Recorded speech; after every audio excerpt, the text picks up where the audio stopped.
Bonjour à tous et à toutes. Une cordiale bienvenue sur notre chaîne La Vérité pour notre temps. Et nous vous saluons comme d'habitude fraternellement dans le nom de Jésus-Christ notre Seigneur. Pour tous ceux qui ne sont pas encore abonnés, n'hésitez pas à le faire. Pour ceux qui le sont, n'hésitez pas à liker, n'hésitez même vous qui vous abonnez, n'hésitez pas non plus à liker, ça va nous donner plus de vues, nous en avons besoin. N'oubliez pas de partager surtout, n'oubliez pas d'écouter, de réécouter, de prendre des notes. Pour cela, nous vous invitons à prendre papier, bic, crayon pour que vous puissiez relever les points afin de pouvoir vérifier ce que nous disons dans la parole de Dieu. Il ne suffit pas d'écouter, mais allez vérifier et analyser toutes choses, retenez ce qui est bon. Nous avions commencé dernièrement notre premier volet intitulé 5 pierres, 5 messages à travers Ésaïe 11 qui nous permettait de comprendre qu'une bannière devrait être établie pour que les nations puissent y affluer. Et nous avons fait le lien entre Saül et David, premièrement, qui nous permettait de savoir que Saül représentait des dirigeants qui n'avaient pas été choisis par Dieu et malgré le fait qu'ils n'avaient pas été choisis, Dieu l'avait accepté. Et nous avons aussi montré que suite à cela, le fait que Saül ne remplissait pas les conditions requises par l'Éternel, l'Éternel a suscité pour cela David qui a été en mesure d'affronter le grand géant.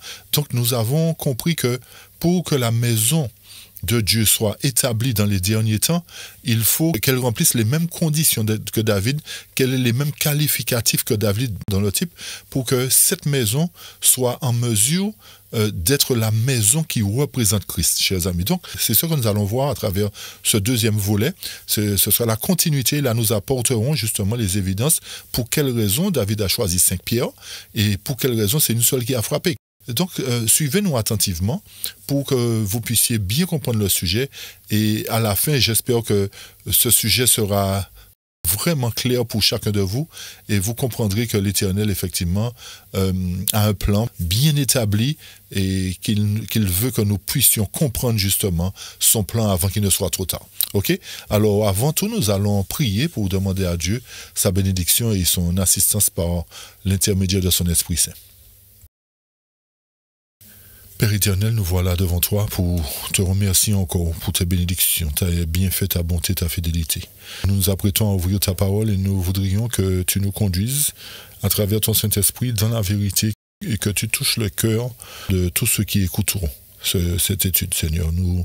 C'est vrai que la vérité n'est pas toujours facile à accepter et c'est pour cette raison que nous réclamons de toi, Seigneur, ta puissance, la puissance de ton Saint-Esprit, afin que les âmes puissent comprendre que tu as un message pour nous et que tu dois établir ta maison très bientôt, une maison pure qui te représente. Alors, bénis-nous, Seigneur, dirige-nous à travers cette étude et touche le cœur de tout un chacun.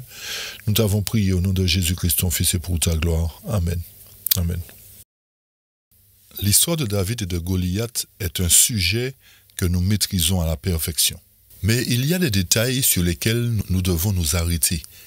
Et souvent, cela passe inaperçu.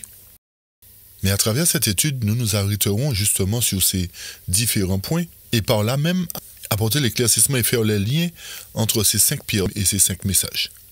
Donc, commençons de suite, puisque nous avons encore beaucoup de choses à dire. Commençons avec le chapitre 17 de 1 Samuel à partir du verset 1. Le texte nous dit « Or, les Philistins assemblèrent leur armée pour livrer bataille, et ils s'assemblèrent à Sokoch, qui appartient à Juda, et campèrent entre Sokoch et Azekah, à Éphes-Damin.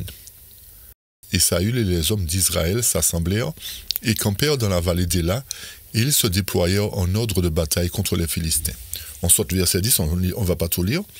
Et le Philistin dit « Je lance un défi aux armées d'Israël aujourd'hui. Donnez-moi un homme afin que nous nous battions ensemble. » Lorsque Saül et tout Israël entendirent ces paroles du Philistin, ils furent consternés et eurent grandement peur.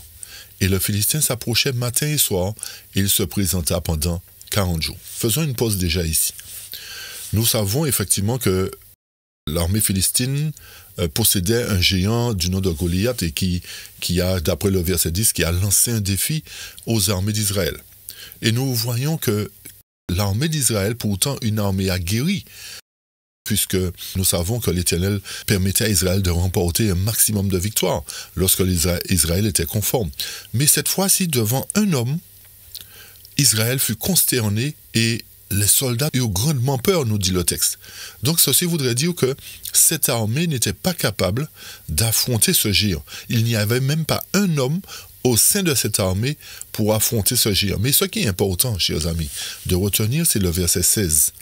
Le verset 16 nous dit « Et le Philistin s'approchait matin et soir, il se présenta pendant 40 jours. » Cette notion de 40 jours est importante à considérer. Déjà concernant David et Goliath. Ceci nous montre que, logiquement parlant, si le Philistin s'approchait matin et soir pendant 40 jours, par conséquent, au bout du 40e jour, il ne se présentait plus. Pour quelle raison? Parce que David l'a anéanti. David l'a terrassé. Quel enseignement cela a pour nous aujourd'hui? Notons que toutes les fois où le chiffre 40 a apparu dans la Bible, qu'il s'agisse de 40 jours ou 40 années, nous voyons qu'il s'agit d'événements majeurs s'accomplissant soit au cours des 40 jours ou 40 années, ou soit au bout des 40 jours ou 40 années. Nous avons plusieurs exemples dans la Bible. Plusieurs exemples. N'allons pas tous les citer. Mais rappelez-vous que Moïse, par exemple, au bout de 40 jours passés sur la montagne avec l'Éternel, il redescendit avec les 10 commandements. Rappelez-vous que les enfants d'Israël ont tourné pendant 40 ans dans le désert. Et au bout de ces 40 ans, ils ont pu entrer en Canaan, c'est-à-dire certains, les jeunes. Nous avons aussi Jésus qui pria et jeûna pendant 40 jours pour avoir la victoire. Nous avons le déluge de Noé où la pluie est tombée pendant 40 jours et 40 jours après, Noé libéra un corbeau pour voir si l'eau avait baissé. Donc, plusieurs fois dans la Bible, il y a cette notion de 40. Comme nous le disons, qu'il s'agisse de 40 jours ou 40 années, cela a son importance. Donc, quel rapport pouvons-nous faire entre le verset 16 de 1 Samuel 17 et les 40 jours ou 40 ans antitypiques?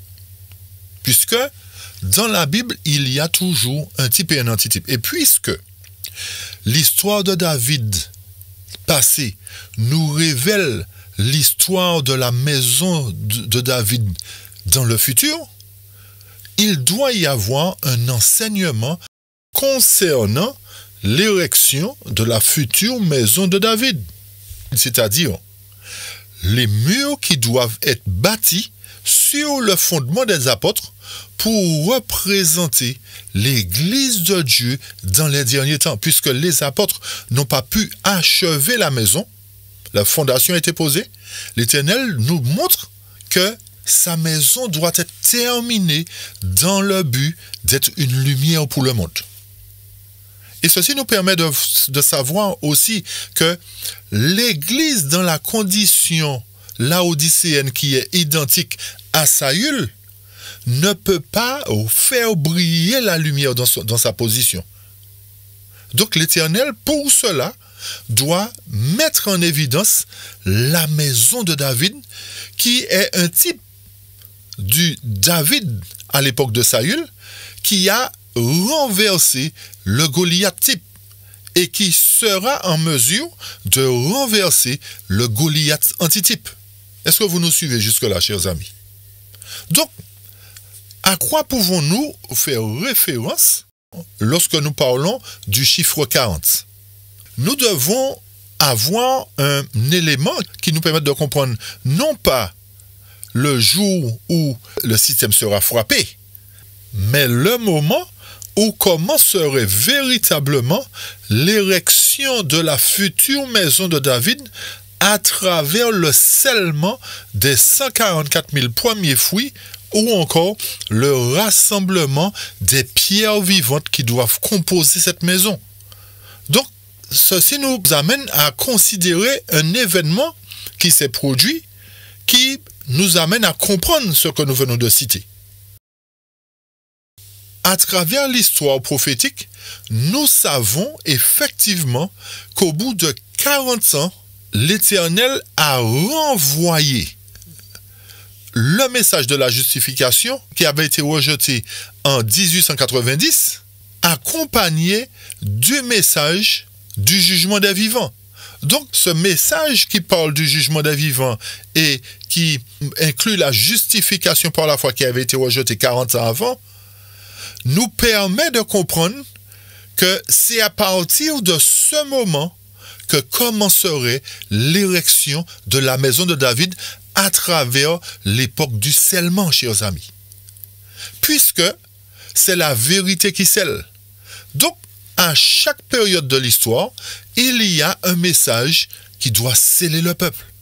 Et ceux qui doivent être scellés très bientôt pour faire partie des pierres vivantes, des pierres polies qui doivent faire partie de l'édifice de Dieu, doivent être scellés avant que la grande guerre de Zacharie 14 ne soit déclarée. Puisque David lui-même eut une préparation bien avant qu'il affronte Goliath. Et cette préparation consistait à se battre contre des ennemis plus forts que lui.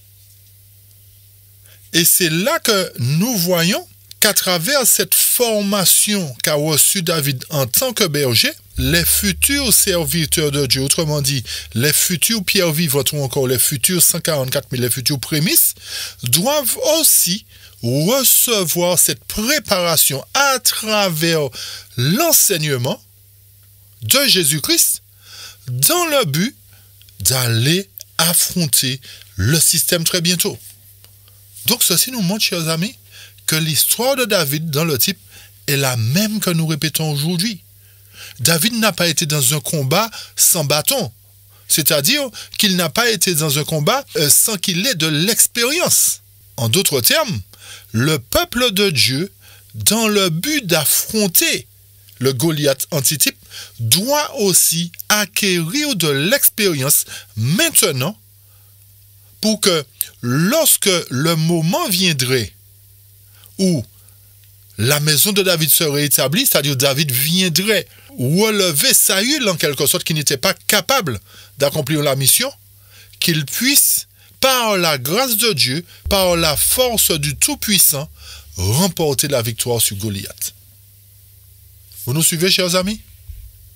Donc, c'est pour cette raison que nous devons comprendre que notre préparation pour faire partie de cette maison de David, c'est maintenant. Lorsque nous parlons de préparation, c'est une préparation de caractère, chers amis, pour nous rendre plus forts spirituellement. Parce que l'ennemi va faire tout son possible pour nous déstabiliser en envoyant des lions, en envoyant des ours. Mais si l'Éternel est pour nous, qui sera contre nous? Si l'Éternel était avec David, personne ne pouvait remporter la victoire sur David. Ceci nous montre encore une fois que cette maison qui doit être établie, dont vous n'entendrez jamais parler de cela à la Odyssée, comme nous vous le disons. Il doit y avoir une préparation de la maison de David. C'est-à-dire tout cet ensemble de pierres vivantes doivent être équarries et polies avant. Et nous allons le voir dans quelques instants. Ce n'est pas par hasard qu'au bout de 40 ans, il y a une victoire. La victoire, c'est que l'Éternel a envoyé un message pour relever sa maison. Vous nous suivez? En d'autres termes, chers amis, nous devons comprendre ici que l'Éternel ne fait rien sans avoir révélé ses secrets à ses serviteurs, les prophètes. Et qu'il nous faut consulter sans cesse les prophètes, analyser mot par mot, comme nous le disons, phrase par phrase. Et tellement l'ennemi connaît la prophétie, il utilise des hommes qui ne cessent de modifier et de modifier la Bible. Et pour certaines versions, un mot changé transforme le sens de la phrase. Ok? C'est pour cette raison qu'il nous faut porter une attention particulière à chaque mot employé et chaque phrase employée. Donc ces 40 jours qui sont là, montrant qu'au bout du 40e jour, Goliath ne s'est plus représenté, montre qu'il y avait une victoire de David. Ceci montre que la future maison de David remportera aussi la victoire à partir du moment qu'il acceptera la vérité. Donc la vérité prend place au-dessus de l'erreur et cette vérité prépare la maison de David pour le combat. Et retenez bien que nous n'avons pas dit que le combat va commencer après 40 jours, chers amis. Notez bien ce que nous avons expliqué. N'allez pas interpréter à votre manière. Ok? C'est très important. Donc, ceci nous permet de savoir vraiment que l'Éternel ne peut pas nous laisser dans l'ignorance. Et que toutes les fois, il y a un type, il doit y avoir un antitype.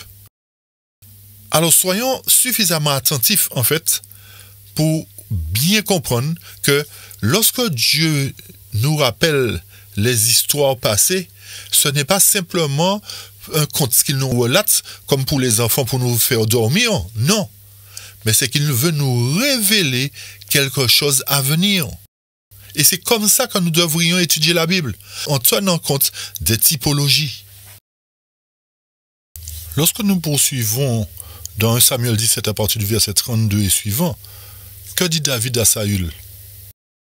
Il lui dit que son cœur ne défaille point, que le cœur de personne ne défaille à cause de ce Philistin.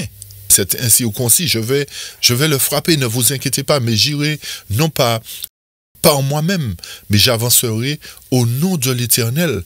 Mais Saül qui dit, mais tu n'es pas un homme de guerre. Comment se fait-il que tu prennes l'initiative d'aller combattre ce guerrier, ce géant, d'autant plus? Et David qui rétorque à Saül, mais ne t'inquiète pas, j'ai l'expérience du combat.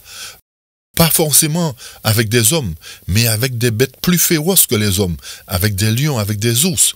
Et David montre qu'en tant que berger, il n'abandonne pas les brebis. Tous ces éléments sont des exemples pour nous montrer que l'Éternel a de vrais bergers qui n'abandonnent pas le troupeau, qui prennent soin du troupeau et au point d'aller arracher dans la gueule des lions et des ours les brebis qui ont été extirpés de la bergerie, dira-t-on. Donc, David confirme à Saül que Goliath, c'est faible pour moi. C'est faible puisque si j'étais capable de me battre contre un lion et un ours, c'est pas Goliath qui va me faire peur. Mais n'oublions pas, chers amis, que David avait la foi en Dieu.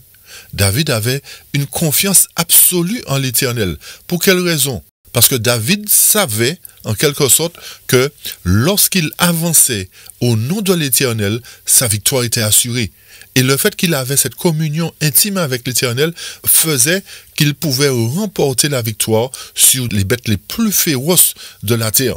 Et c'est pour cette raison qu'au verset 36, David dit « Ton serviteur a tué le lion et l'ours, et ce Philistin ainsi au concis sera comme l'un d'eux, puisqu'il a lancé un défi aux armées du Dieu vivant. » Donc, David ne craint pas cet homme, parce qu'il sait que l'Éternel est avec lui. Et c'est pour cette raison que, dans ces psaumes, il dit que si une armée se campait contre moi, je n'aurais aucune crainte. David nous donne une leçon ici pour nous faire savoir que lorsque Jésus habite en nous, lorsque nous avons la véritable foi que Jésus attend de nous, nous ne craignons aucun ennemi.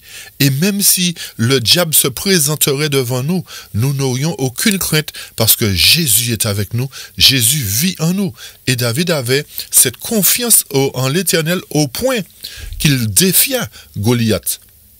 Alors qu'une armée qui était aguerrie, une armée qui avait l'habitude du combat, battait en retraite. David confirme cela au verset 37 et dit « Le Seigneur qui m'a délivré de la patte du lion et de la patte de l'ours me délivrera de la main de ce Philistin. » Ceci nous montre cette foi, cette confiance qu'avait David dans l'Éternel.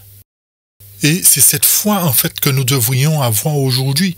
C'est pour cette raison que l'Éternel nous passe au creuset, nous forme dans le but d'atteindre cette foi qu'avait David. Et lorsque nous poursuivons, le texte nous dit que Saül, reconnaissant sa faiblesse, son incapacité à renverser ce Philistin, ne peut qu'acquiescer et encourager David à aller parce qu'il a compris que le Seigneur est avec David. Ceci nous amène à nous poser la question, mais pour quelle raison Saül n'a pas eu la même confiance en Dieu? Rappelez-vous que Saül était centré sur lui-même et que ce n'était pas Dieu qui l'avait mis en place. Donc, encore une fois, lorsque nous faisons le rapport, ceci nous montre que ces faux bergers qui sont là ne seront pas capables d'affronter les difficultés qui arrivent très bientôt. Ils ne seront pas capables de conduire le peuple. C'est pour cette raison que l'Éternel va susciter la maison de David, un autre mouvement très bientôt. Et nous allons le voir dans quelques instants aussi. Mais le pire, c'est que Saül ne s'arrête pas là. C'est vrai qu'il a encouragé David, il a dit « Le Seigneur est avec toi », mais en contrepartie, il dit « Ben, même si le Seigneur est avec toi, c'est façon de parler, eh bien, tiens quand même mon armure, prends mes armes, prends mon casque de cuivre, mets-le sur ta tête, et j'ai un gilet en côte de maille, mets tout cela sur toi, puis vas-y. » Nous voyons, chers amis, ici, le manque de foi de Saül encore. Parce qu'il pensait que ces artifices, ces armes, ces protections allaient faire quelque chose pour David. Et lorsque nous analysons, lorsque nous remontons encore dans le temps, les hommes de Dieu se battaient le plus souvent sans armure. Parce que c'est l'Éternel qui combattait. Lorsque nous avons l'exemple de Samson, c'est vrai qu'il avait une force, mais qui c'est qui lui donnait? C'est l'Éternel. Il n'avait aucune armure, aucune protection. Tandis que Saül, ici, veut que David s'embarque dans quelque chose qui va l'embarrasser.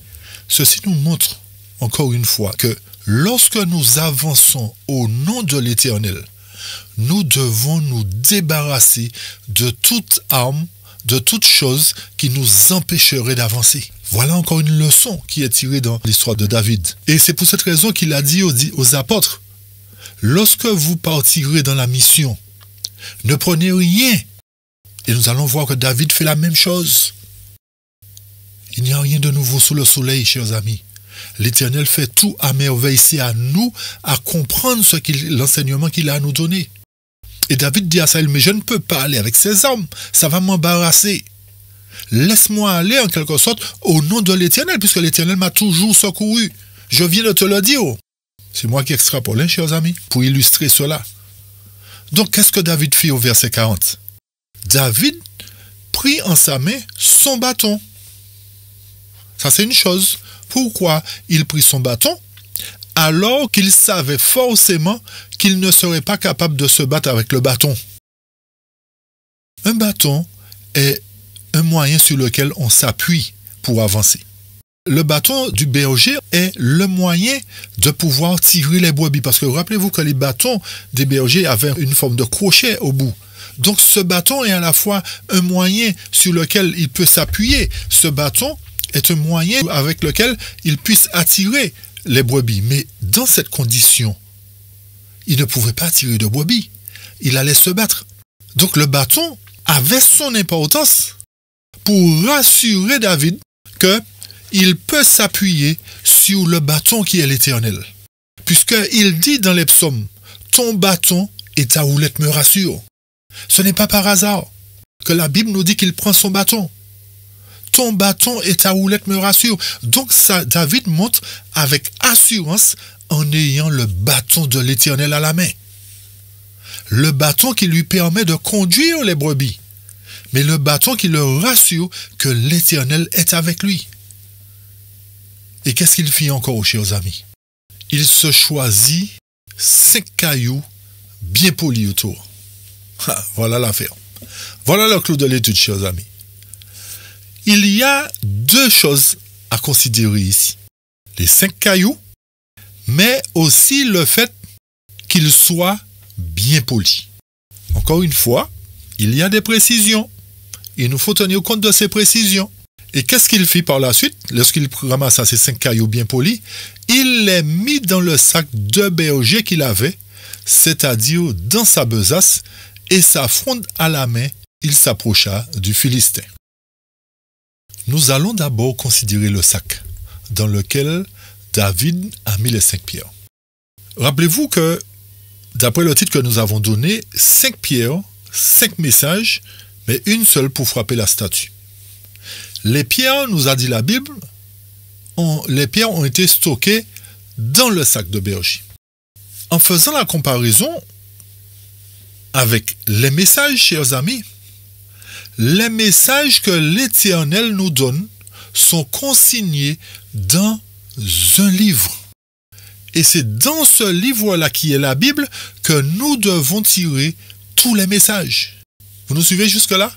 Donc ce sac est symbole de la Bible dans laquelle va puiser ses armes pour pouvoir attaquer. Remarquez bien qu'il a ramassé 5 pierres. Est-ce que ça voudrait dire que David allait rater le premier coup? C'est pour cette raison qu'il a pris 5 pierres.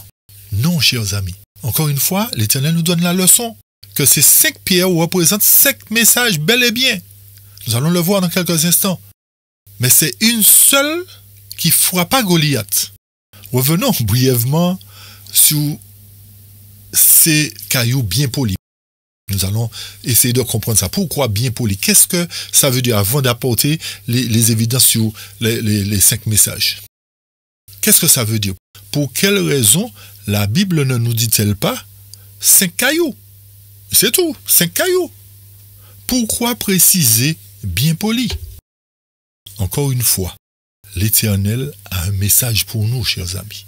Et pour bien comprendre cela, rappelez-vous que nous devrions être des pierres vivantes qui devrions former cette maison spirituelle pour l'Éternel. Ça, c'est une chose.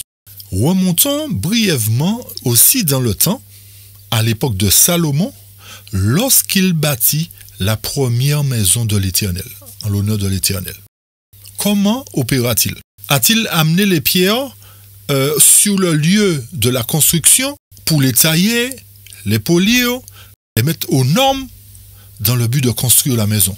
Non. Écoutez-nous attentivement. Il a pris le soin de tailler chaque pierre avant la construction, avant qu'elle soit amenée pour l'érection de l'édifice. Ici encore, l'Éternel nous fait savoir que dans le but d'établir ou d'ériger cette nouvelle maison, chaque pierre doit être travaillée avant que l'édifice soit monté. Chaque pierre vivante que nous représentons doivent être polies, doivent être équarries pour être à la ressemblance de Dieu. Pour que lors de la construction, qu'il n'y ait pas de perte de temps, qu'il n'y ait ni bruit, ni outils qui soient utilisés. Ceci nous montre, en quelque sorte, chers amis, que l'Éternel aujourd'hui est en train d'équarrir les pierres qui feront partie de son édifice futur. Cet ensemble de pierres formera, écoutez bien, une pierre qui sortira de la montagne, c'est-à-dire l'église de Dieu, conditionnée, préparée, ou encore la maison de Dieu, ou encore la maison de David, qui formera un royaume de sacrificateurs, où l'Éternel sera en symbiose avec David, comme un étendard, ce que nous avons présenté dans le premier volet, afin que le monde puisse venir vers lui. Mais n'oubliez pas que le royaume de Dieu ne sera pas seulement un étendard, ne sera pas seulement une maison, mais comme nous venons de le dire, sera une pierre comme celle de David qui a été en mesure de frapper le géant. Encore une fois, il n'y a pas de hasard dans la prophétie. L'Éternel nous donne l'exemple de David qui a frappé le géant avec une pierre. Dans les derniers temps, dans le temps de Séwa, d'après Daniel 2, le Dieu des cieux suscitera un royaume, suscitera la maison de David qui sera comme une pierre qui viendra frapper le système, chers amis. Voilà la vérité que la Odyssée ne peut pas proclamer. Parce que l'Éternel a permis tout cela pour nous montrer que c'est bien avec une pierre à la fin qu'il frappera. De même qu'il a détruit le géant avec une pierre, il a frappé au front. Cette fois-ci, la pierre frappera les pieds de la statue, non le front. Cette pierre-là mettra le système par terre. Mais cette fois-ci, lorsque le système tombera, il se brisera en plusieurs morceaux. Si nous avons bien compris cela, notre attitude aujourd'hui est de nous laisser équarrir, de nous laisser transformer par Jésus-Christ, de permettre que Jésus vive en nous véritablement, que nous ne soyons plus dans la propre suffisance, mais que nous soyons dans l'humilité, la sagesse. Pour confirmer tout ce que nous venons de dire, nous allons lire un texte qui se trouve dans le premier écrit.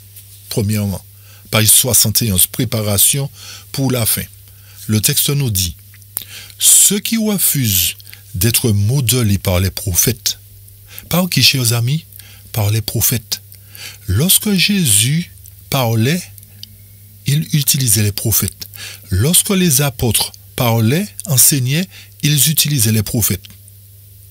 Ils ont bien entendu apporté cet évangile, mais ils s'appuyaient sur les prophètes.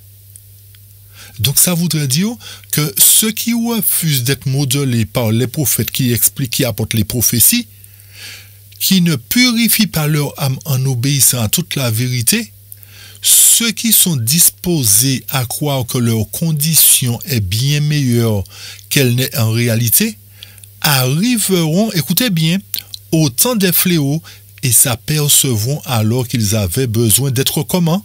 Taillés et équarris pour faire partie de l'édifice de Dieu. Est-ce que ça devient plus clair, chers amis? Vous voyez pourquoi l'Éternel doit rebâtir sa maison?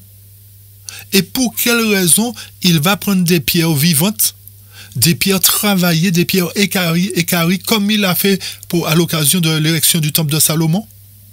Les pierres doivent être travaillées avant. C'est pas au moment des fléaux qu'on va se précipiter pour dire, Seigneur, je veux être nettoyé, je veux être équarri. Non. Rappelez-vous que Malachie nous a dit qu'il envoie Élie le prophète avant le jour de l'Éternel.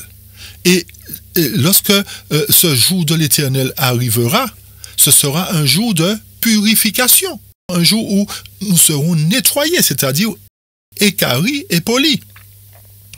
Ok? Poursuivons la lecture.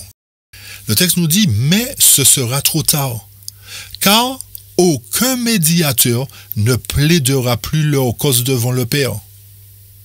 Il n'y aura plus de médiation à ce moment-là. Pour quelle raison? Parce qu'à partir de la guerre, le scellement est fini, chers amis. Donc, ceux qui ne se sont pas laissés équarrir ne verront même pas les fléaux. Pourquoi? Mais pourquoi le texte dit ça? Parce que, en fait, beaucoup d'entre nous, d'après l'enseignement que nous avons reçu, c'est au moment de l'image et de la marque de la bête que nous serons en mesure de prendre une décision soit pour, soit contre. Chers amis, nous avons tout faux. Nous avons tout faux. Ça, c'est un mauvais enseignement. Pour quelle raison? Parce que le scellement doit se terminer avant la marque de la bête, avant l'image de la bête. C'est pour cette raison que nous sommes dans la période de scellement aujourd'hui. Qui dit scellement, dit taillé, équarri, pour faire partie de l'édifice de Dieu.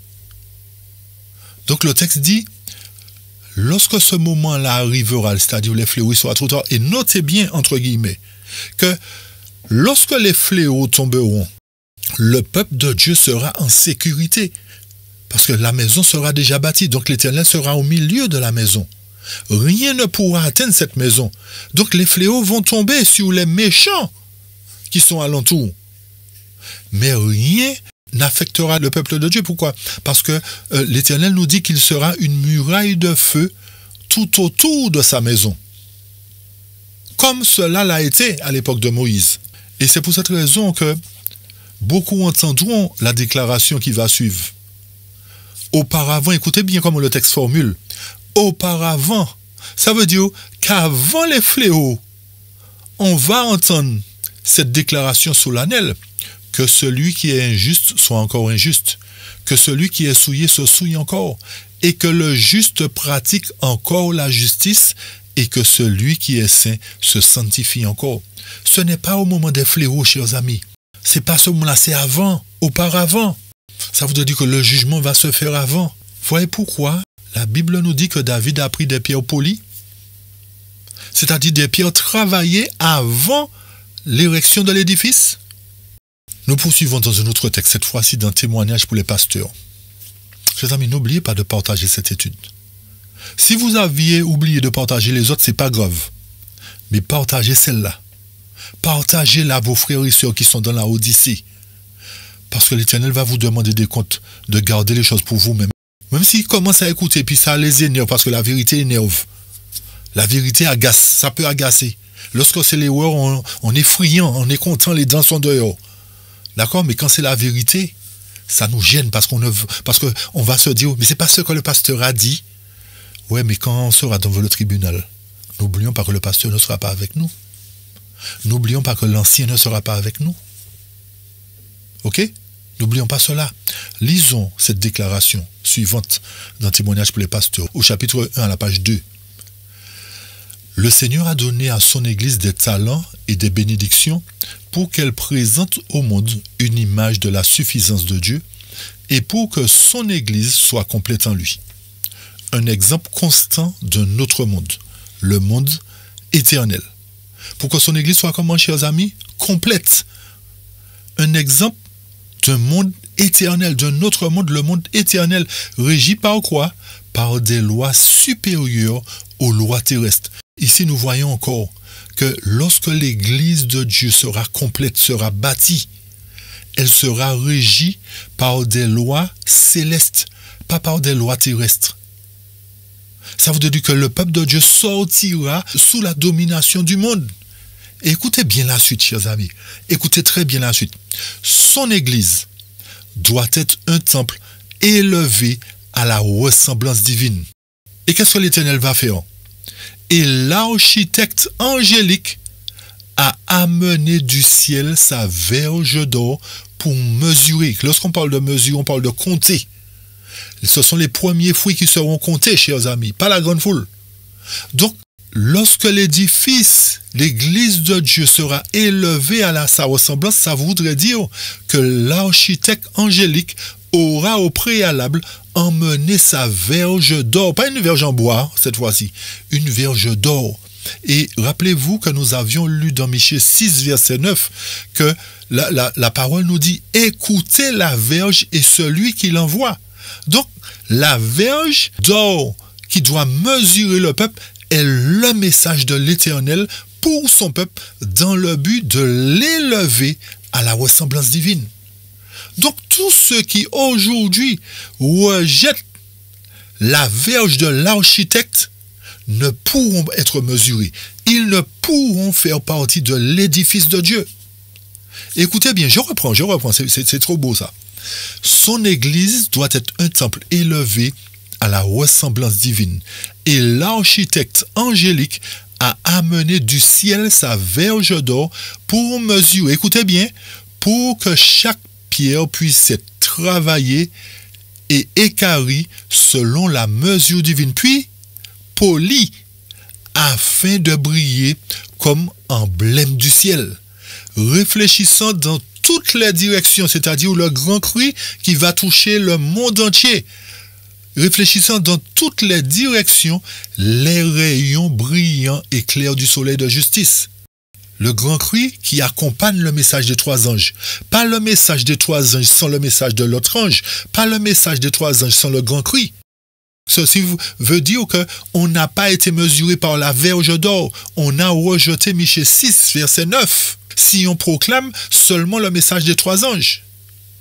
Le texte poursuit et nous dit, l'Église doit être alimentée avec la manne céleste et maintenue par le seul soin de sa grâce. L'Éternel avait donné le pain du ciel au peuple d'Israël. Il se rebellait, il voulait manger des cailles, des choses que l'Éternel n'avait pas recommandées. L'Éternel dit que son Église doit être alimentée avec le pain du ciel, un pain pur qui représente sa parole. Et à partir de ce moment-là, lorsque l'Église sera équarrie, ou encore lorsque la maison de David sera dans cette condition-là, où elle sera équarrie, comment elle deviendra? Comment elle sera? Elle sera revêtue de l'armure complète de la lumière et de la justice.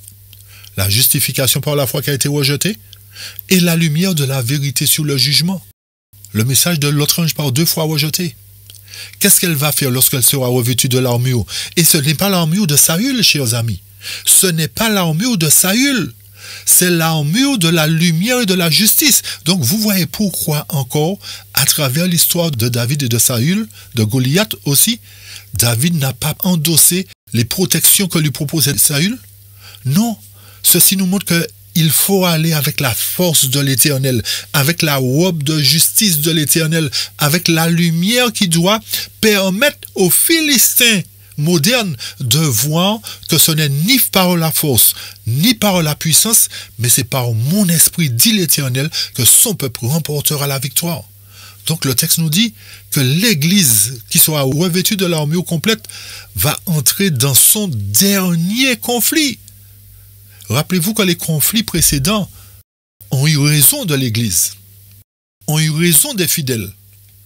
Mais là, il s'agira du dernier conflit, chers amis. Pensez-vous que l'Éternel va battre en retraite? Pensez-vous que l'Éternel va faire que Goliath remporte la victoire sur David? Non! Parce que les pierres sont polies. Écoutez bien la suite. Les scories, matériaux inutiles, bouclier de cuivre de Saül, protection en maille, etc. Matériaux inutiles seront consumés. Et l'influence de la vérité témoignera au monde de son caractère sanctifiant et ennoblissant. Relisez ce texte attentivement, il est puissant. Chers amis, l'Éternel nous fait savoir, ici encore une fois, que pour que son peuple le représente, pour que son Église soit complète en lui, elle doit passer sous la verge de l'architecte angélique. Pour qu'elle soit polie, pour qu'elle soit travaillée, équarrie, selon la mesure divine. Donc vous voyez bien que le mot utilisé dans le livre de Samuel, qui nous dit que David a pris 5 pierres polies, ce n'est pas par hasard. Ça veut dire que tous ceux qui sont morts dans la foi en Jésus-Christ ont été polis, chers amis. Et que la dernière génération qui doit entrer dans ce dernier conflit en compagnie de l'Éternel, lorsqu'il sera une bannière, lorsqu'il sera un étendard pour les peuples, ces pierres-là doivent être aussi polies. C'est-à-dire tout scorie, tout matériau inutile sera enlevé de leur caractère. Et c'est pour cette raison que David a confirmé à Saül qu'il avance au nom de l'Éternel. Ceci nous amène à considérer, pour terminer, pour arriver vers la fin, les messages, les différents messages, et savoir quelle est cette pierre, quel est ce message ou quel est ce groupe de messagers plus précisément. Quelle est cette pierre qui va frapper la statue, qui va frapper le système antitypique. Ces 5 pierres polies que David mit dans son sac pour tuer Goliath symbolisent la quintuple puissance que doivent avoir les messagers du Seigneur. Et cette quintuple puissance doit provenir du sac du berger de David, qui est la Bible, comme nous l'avons dit. La puissance de l'Évangile sera cette puissance qui renversera l'image de la bête. Et la puissance que nous tirons ne vient pas de nous-mêmes, mais de la parole de Dieu. Et c'est pour cette raison que beaucoup encore n'ont pas compris que c'est la vérité qui a renversé le pape. Ils sont en train de répéter Général Berthier, Général Berthier, Général Berthier, parce que c'est ce qu'on leur a enseigné. Mais c'est la vérité qui a renversé le papiste. De même que la vérité renversera le système qui sera en collaboration encore avec le papiste très bientôt. Donc, chers amis, si nous ne maîtrisons pas cette puissance que Dieu nous donne à travers ces 5 pierres ou encore ces 5 messages, il nous sera difficile d'aller affronter la bête et son image. Et rappelez-vous que bien qu'il y avait 5 pierres qu'il y a 5 messages, mais c'est le dernier message ou la dernière pierre qui détruira la bête et son image. Et comme il s'agit de 5 messages, nous devrions savoir par qui ils ont été apportés. Et vous vous rendrez compte que c'est tellement facile en fait. Pour cela, nous devons retourner dans Matthieu 20. Ça vous dit quelque chose, Matthieu 20? Les différentes classes d'ouvriers. C'est simplement ça, oui. Les différentes classes d'ouvriers avaient chacun un message, représenté par une pierre.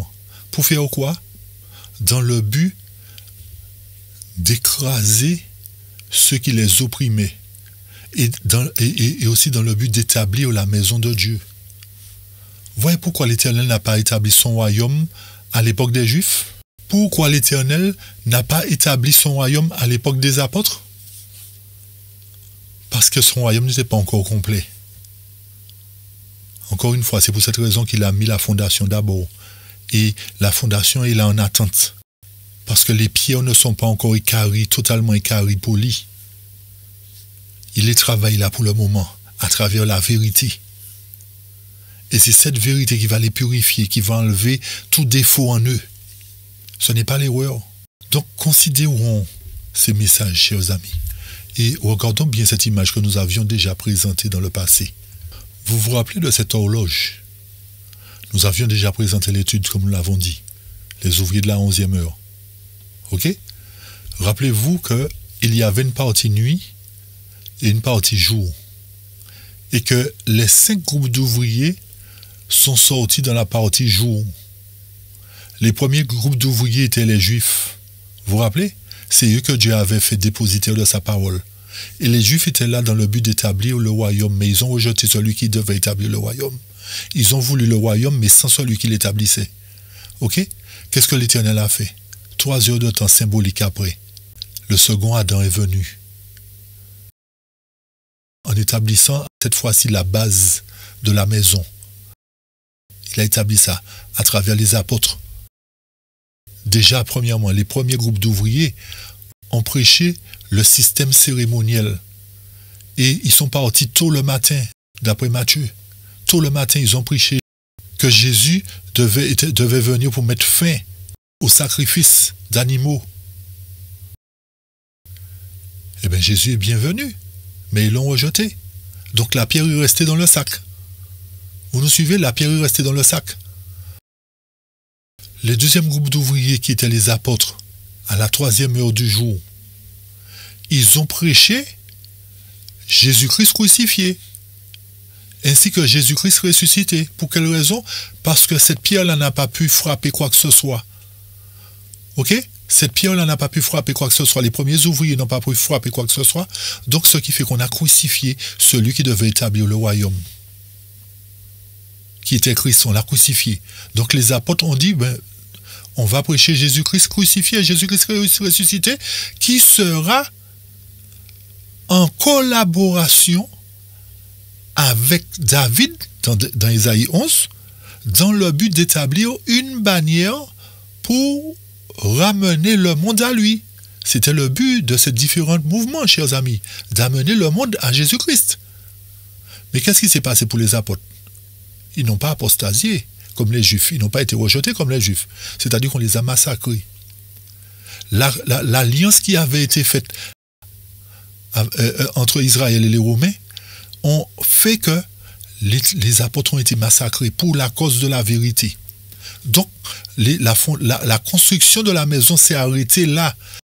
La construction s'est arrêtée entre la 3e heure et la 6e heure. Donc, qu'est-ce que l'Éternel a fait? L'Éternel a suscité une autre pierre, 3e pierre, en la personne de William Miller, qui est sorti à la 6e heure du jour. En fait, vous voyez pourquoi c'est important de comprendre l'horloge prophétique, chers amis? Ceci nous confirme et va nous confirmer la raison pour laquelle l'Église de la 9e heure a pris existence, bien que les gens aujourd'hui essaient de dire qu'elle n'a pas sa raison d'être, que le prophète qui est là est un faux prophète, etc. Si vous prenez attention, si vous portez une attention particulière à cette étude, vous comprendrez que cette Église a sa raison d'être, ainsi que le prophète qui est en son sein a sa raison d'être. Donc, Revenons sur la troisième pierre. William Miller, qui a apporté quel message? Qui a apporté le message des 2300 soirs et matins où Jésus devait venir. Mais on voit bien que ce message-là n'a pas abouti. La pierre n'a pas frappé quoi que ce soit, puisque Jésus n'est pas venu. En fait, il s'est trompé sur l'événement. Donc la prophétie n'a pas abouti, comme pour les autres mouvements. Il s'est trompé sur le fait que Jésus ne devait pas venir, mais Jésus devait se déplacer. Donc cette pierre-là est restée dans le sac aussi. La pierre qui parle des 2300 soirs et matins où le sanctuaire devait être purifié. Ok? Cette pierre est restée dans son sac. Donc les trois pierres qui sont restées dans le sac sont les messages du système cérémoniel qui était aboli. Le deuxième pierre, le message de la crucifixion et de la résurrection du Christ. La troisième pierre, que les 2300 soirs et matins allaient commencer, allaient ouvrir la porte sur le sanctuaire. Et la quatrième pierre, qui arrive à la 9e heure du jour, qui est l'église comment? L'église adventiste du 7e jour. Vous voyez que ce n'est pas par hasard qu'elle a pris naissance, cette église-là. Ça fait partie de l'histoire. Il y a 5 grands mouvements qui doivent marquer le temps, qui doivent marquer l'ère chrétienne. 5 grands mouvements, chers amis. Donc, la quatrième pierre, le mouvement adventiste, qui est représenté par Saül, restera dans le sac aussi, bien qu'ils aient le message du jugement des morts. Mais le problème, c'est que nous sommes aujourd'hui à l'époque du message du jugement des vivants, qui doit être proclamé par le dernier groupe d'ouvriers, d'où la 5e pierre. Donc, je reviens ici. L'église de la 9e heure, représentée par l'église de la Odyssée, n'est pas en mesure de frapper le système comme Saül n'était pas en mesure de frapper Goliath. Donc l'Éternel dit, écoute, je vais envoyer un petit David qui a été formé à mon école, qui a reçu mes instructions, qui s'est laissé équarrir ou polir pour être à ma ressemblance. Et je vais l'utiliser comme étant cette pierre-là, la future maison de David qui sera comme cette pierre-là. Autrement dit, les ouvriers de la 11e heure, chers amis, qui apportent le message du jugement des vivants, pour montrer qu'il y a un jugement qui doit se faire dans l'Église avant même que les fléaux ne tombent, avant même que l'image de la bête ne soit formée. Mais l'ennemi a tout fait pour cacher l'existence de cette pierre-là, pour nous empêcher de comprendre la raison pour laquelle David a ramassé 5 pierres, et que c'est avec une seule qu'il a frappé. L'ennemi a tout fait pour nous cacher la vérité du grand cri. Donc, la 5e pierre sera le grand cri que proclamera l'armée d'Israël, qui mettra ce Goliath antitypique par terre. Cette pierre sera le grand cri. Mais remarquez bien, de même que les pierres, comme nous l'avons lu, doivent être polies avant, nous avons 2 heures pour être polis, chers amis. Regardez tous les mouvements précédents, ils avaient 3 heures. 3 heures d'intervalle. Mais le dernier mouvement, qui est la maison de David antitypique, qui doit se relever, qui doit être relevé, qui doit être rétabli, qui doit être bâti sur la fondation des apôtres, n'a que 2 heures pour être poli et carré. Et c'est durant la dernière heure qu'elle renversera le système. Pendant 1 heure seulement. Donc c'est bien une seule pierre qui a frappé le système. C'est bien une seule pierre, les autres pierres sont restées dans le sac. Donc ça voudrait dire que le mouvement représenté par les ouvriers de la 11e heure, qui sont aussi appelés les prémices, qui sont aussi considérés comme étant les 144 000, doivent avoir sur leur front le nom de Jésus-Christ. Ils doivent être débarrassés de toute scorie, tout matériau inutile. Et dans leur sac, on doit trouver ces 5 messages. Donc ces ouvriers de la 11e heure doivent pouvoir maîtriser le sujet du système cérémoniel. Ils doivent maîtriser le sujet de la crucifixion et la résurrection. Ils doivent maîtriser les 2300 soirs et matins. Ils doivent maîtriser le message du jugement des morts. Ils doivent maîtriser le message du jugement des vivants, qui est le message de la 11e heure. Lequel message va frapper la bête, non pas à la tête, mais aux pieds, renverser, briser le système complètement. Chers amis, l'Éternel nous montre qu'il ne nous faut plus lire la Bible comme si c'était un roman que nous lisions. L'Éternel nous montre ici que les histoires qu'il nous a relatées dans sa parole ne sont pas des histoires à dormir ou debout, mais que ce sont des histoires qui doivent nous rappeler que l'Éternel a un plan qui doit s'accomplir et que nous devons puiser dans ces histoires pour comprendre le plan de l'Éternel. Et lorsque cela sera établi, chers amis, lorsque la maison de David, les ouvriers de la 11e heure seront établis, nous disons bien seront établis. Ceci voudrait dire que les ouvriers de la 11e heure, les futurs habitants de la maison de David, ne sont pas encore totalement établis. Ils seront établis après l'équarrissage, après le nettoyage, après le polissage. Ils sortiront même d'Israël, puisque David était lui-même d'Israël. Mais il était distinct d'Israël, parce que lui, il avait la foi. Tandis que Saül et les soldats n'avaient pas la foi en Dieu, puisqu'ils ont battu en retraite. Donc ceci nous montre, chers amis, que les futurs ouvriers de la 11e heure doivent sortir d'Israël. Israël antitypique, c'est-à-dire un reste qui sort d'un reste. Vous nous suivez? Doivent sortir de Laodicée en quelque sorte, une fois qu'ils seront polis, une fois qu'ils seront équarris, pour former à ce moment-là la maison de David. Donc c'est pour cette raison qu'il ne faut pas sortir aujourd'hui, parce que c'est l'Éternel qui va provoquer cette séparation, qui va ouvrir la porte pour cette sortie, après l'équarrissage, après le polissage. Rappelez-vous de cela. C'est pourquoi quiconque aujourd'hui ne pense pas que il faut sortir parce qu'il y a de la corruption, il y a ceci, il y a cela. Parce qu'on voit toutes sortes de choses se mettre en place au sein de la communauté. Donc, on se dit, non, elle est devenue, Babylone, elle est devenue corrompue. Chers amis, l'Éternel sait comment il fait. Il a attendu le moment fatidique pour montrer que Saül n'était pas conforme. Il a attendu que Saül se présente devant Goliath. Donc, il a formé d'abord David. Et lorsque le moment sera venu où le système voudra, à travers cette guerre, mettre en place, établir ce nouvel ordre mondial, l'Éternel va amener la maison de David devant ce système une fois qu'il sera établi, pour le renverser. Mais n'oubliez pas, chers amis, que la maison de David doit maîtriser, doit avoir dans son sac, qui est la parole de Dieu, la maîtrise et l'obéissance surtout à toutes ces paroles, à tous ces messages. Il faut qu'il soit conforme à tous ces messages qu'il prêche. Ce n'est pas simplement connaître les messages. Non, il faut que ces messages puissent nous amener à ouvrir notre cœur à Jésus, afin qu'il habite en nous, pour que nous soyons transformés comme David l'a été. Des gens qui sont sincères et honnêtes comme David, qu'il établira, pour éclairer le monde de sa gloire, pour faire savoir à Goliath antitype que c'est l'Éternel qui est Dieu. Parce qu'aujourd'hui, à travers tout ce qui se met en place, le monde a tendance à mépriser notre Dieu.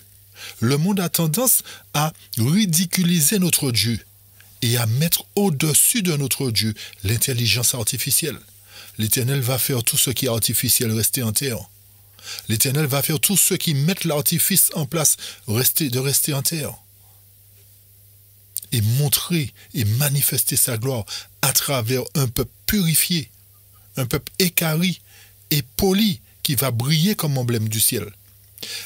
L'Éternel n'abandonnera pas le conflit. Il sera au milieu et devant son peuple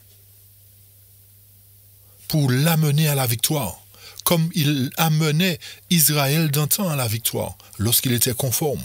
Mais n'oubliez pas que cet Israël qui formera la maison de David, les vrais chrétiens, ceux qui sont sortis de l'église juive, qui se sont conformés, ceux qui sortiront de la Odyssée, qui se conformeront, qui accepteront la vérité, c'est eux qui se retrouveront sur le mont Sion avec l'Éternel.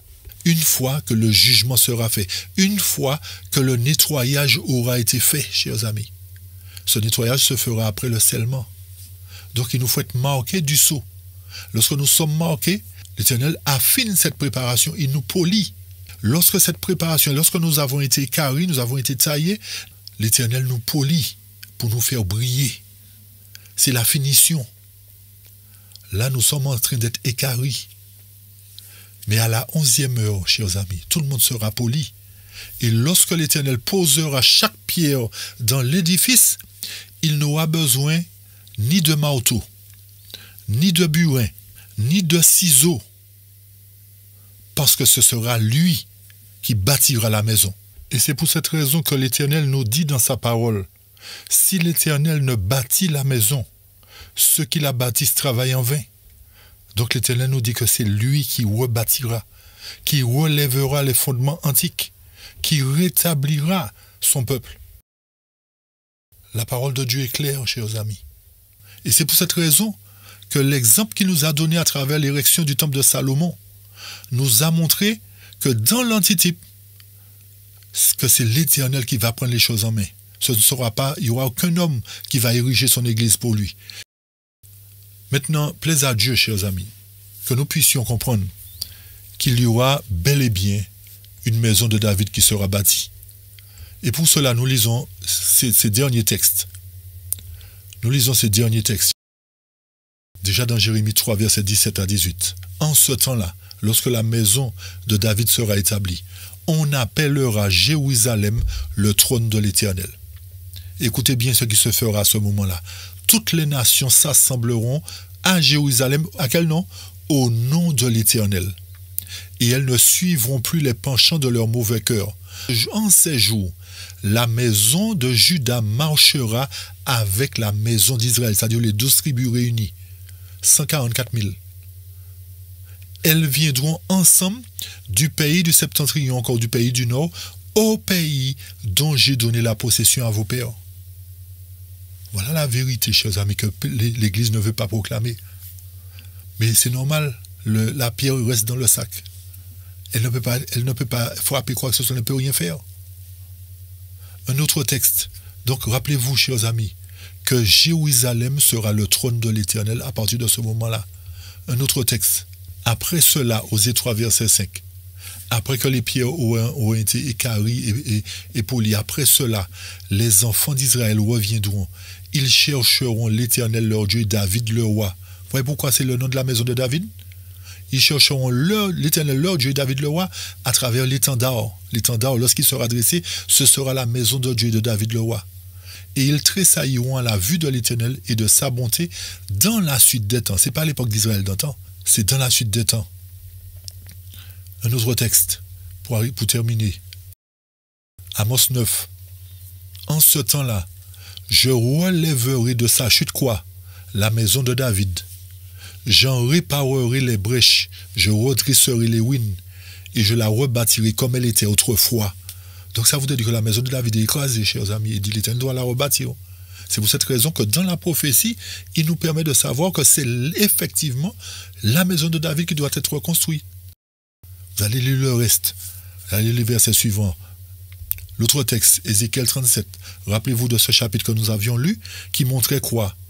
Qui mettait en évidence les faux bergers, les bergers qui n'entretenaient pas le troupeau. Ça vous dit quelque chose? Voyez la première partie de l'étude. Ces faux bergers-là, l'Éternel dit qu'il va les abandonner, ces bergers qui s'engraissent eux-mêmes. Il viendra lui-même prendre soin du troupeau. Et bien, lorsqu'il prendra soin du troupeau, qu'est-ce que le texte nous dit? Et tu leur diras, ainsi parle le Seigneur l'Éternel, voici, je prendrai les enfants d'Israël du milieu des nations où ils sont allés. Je les rassemblerai de toutes parts et je les ramènerai dans leur pays. Donc ils formeront un royaume puisque l'Éternel sera au milieu d'eux. L'Éternel va mettre son trône au milieu de Jérusalem. Donc le royaume de Dieu sera constitué bel et bien dans le temps de ces rois. Et le verset 22 dit, je ferai d'eux une seule nation dans le pays, dans les montagnes d'Israël. Ils auront tous un même roi. ils ne formeront plus deux nations. C'est-à-dire les 10 tribus d'un côté dispersées à travers le monde et les 2 autres tribus dispersées aussi à travers le monde. Et ne seront plus divisés en 2 royaumes. Écoutez bien, ils ne se souilleront plus par leurs idoles, par leur abomination. Tout matériau inutile, tout ce qu'on a enlevé, poli, nettoyé, propre. Je les retire de tous les lieux qu'ils ont habités, et où ils ont péché, je les purifierai. Ils seront mon peuple, je serai mon Dieu. Écoutez le verset 24. Mon serviteur David sera le roi. Ils auront tous un seul pasteur. Chers amis, Ézéchiel a écrit longtemps après David, après l'existence de David. Donc cette prophétie est bien une prophétie à venir. Qu'est-ce que le texte nous dit? Ils suivront mes ordonnances, ils observeront mes lois et les mettront en pratique. Ils habiteront le pays que j'ai donné à mon serviteur Jacob et qu'ont habité vos pères. Ils y habiteront, eux, leurs enfants et les enfants de leurs enfants à perpétuité, et mon serviteur David sera leur prince pour toujours. Jamais, lorsque nous lisons ce texte pour terminer, ça veut dire que ce lieu-là ne sera plus ôté de la main du peuple de Dieu. C'est pour cette raison qu'il dit, ils habiteront ce pays, eux et leurs enfants à perpétuité. Parce que ce pays, c'est la propriété de l'Éternel. C'est là qu'il avait établi le jardin dans toute cette contrée. C'est là qu'il est né. C'est là qu'il est mort. C'est là qu'il a choisi comme étant la Canaan. C'est là qu'il reviendra, que se posera la cité. C'est pour cette raison qu'il dit à perpétuité. Nous monterons faire simplement 1000 ans de vacances au ciel.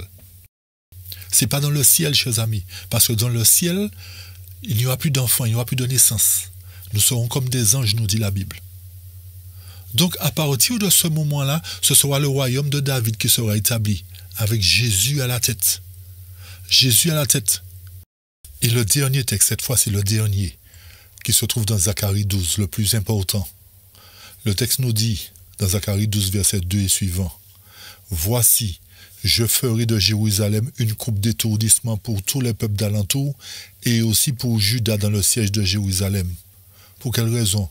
Parce que ce sera là que sera établie la maison d'Israël, la maison de David. En ce jour-là, je ferai de Jérusalem une pierre pesante. Vous voyez pourquoi le royaume de Dieu est représenté par une pierre aussi, chers amis? En ce jour-là, je ferai de Jérusalem une pierre pesante pour tous les peuples. Tous ceux qui la soulèveront seront meurtris. Donc il y a de ceux qui vont essayer de la soulever, mais ils seront meurtris. Et écoutez bien, et toutes les nations de la terre s'assembleront contre elle. En ce jour-là, l'Éternel protégera les habitants de Jérusalem. Et le faible parmi eux sera dans ce jour comme David. Écoutez bien, la maison de David sera comme Dieu, comme l'ange de l'Éternel devant eux. Ça voudrait dire au moment où le peuple de Dieu vivra en sécurité. Rappelez-vous Ézéchiel 36, Gog viendra l'attaquer. L'Éternel dit non, non, non. Le plus faible sera comme David. La maison de David sera comme Dieu. L'Éternel sera devant eux. Rien ne va l'atteindre. En ce jour-là, je m'efforcerai de détruire toutes les nations qui viendront contre Jérusalem. Donc, l'Éternel nous donne une confirmation, chers amis, que le plus faible sera comme David. Et que cette maison de David sera comme Dieu. Donc, l'Éternel nous donne encore des instructions concernant sa future maison. Ne méprisons pas ces paroles. Ne méprisons pas les prophéties. Mais retenons ce qui est bon. Retenons que l'Éternel ne ment pas et que ses promesses s'accompliront certainement. N'oubliez pas que ces paroles ne sont pas là par hasard. L'Éternel ne s'ennuyait pas pour remplir la Bible de contes de fées. Non. Tous ceux qui voudront faire partie de la maison de David seront épargnés, seront protégés au jour du malheur. Donc voilà en gros, chers amis, l'étude des 5 pierres et des 5 messages. Voilà l'étude de la seule pierre qui sera en mesure de frapper la statue. Voilà l'étude qui vous permet de comprendre la raison pour laquelle David n'a utilisé qu'une seule pierre.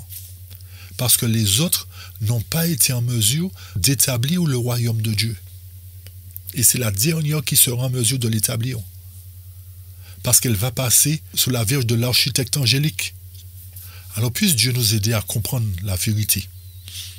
Puisse Dieu nous aider à prendre part pour la vérité. Afin que nos noms soient conservés dans le livre de vie. Et que lorsque le moment arrivera, nous puissions dire, me voici, envoie-moi. C'est là notre prière pour chacun de vous. Amen. Amen.